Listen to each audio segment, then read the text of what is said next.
কেমন আছো বন্ধুরা? আশা করছি তোমরা সকলে খুব ভালো আছো। আজকে স্যান্ডউইচ খেতে খুব ইচ্ছে হলো, তাই বাড়িতে থাকা কিছু সবজি যেমন গাজর, ক্যাপসিকাম, কাঁচা লঙ্কা, কাঁচা পেঁয়াজ ভালো করে আমি চপ করে নিয়েছি। আর বাজার থেকে কিনে এনেছি স্যান্ডউইচের ব্রেড।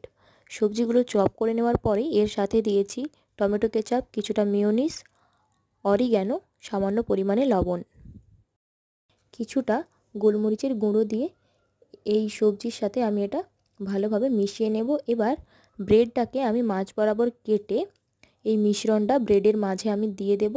দিয়ে ওপর থেকে আর একটা ব্রেড দিয়ে ফ্রাইং প্যানে কিছুটা বাটার দিয়ে এপিড ওপিড স্যান্ডউইচের ভালোভাবে ভেজে নেব, একদম লাল করে। এটা আমি প্রথমবার বানিয়েছি আর এটা খেতে ভীষণই ভালো হয়েছিল। তোমরাও কিন্তু এভাবে এটা বানাতে পারো। আর এটা খাওয়ার জন্য আমি সাথে নিয়েছি এক্সট্রা কিছুটা টমেটো কেচাপ।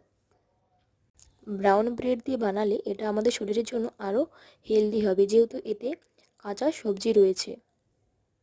স্যান্ডউইচ তোমাদের কার কার পছন্দ, তার সাথে মেয়োনিজ দিয়ে স্যান্ডউইচ কার কার পছন্দ, অবশ্যই তোমরা কমেন্টে জানিও। সকলে ভালো থেকো।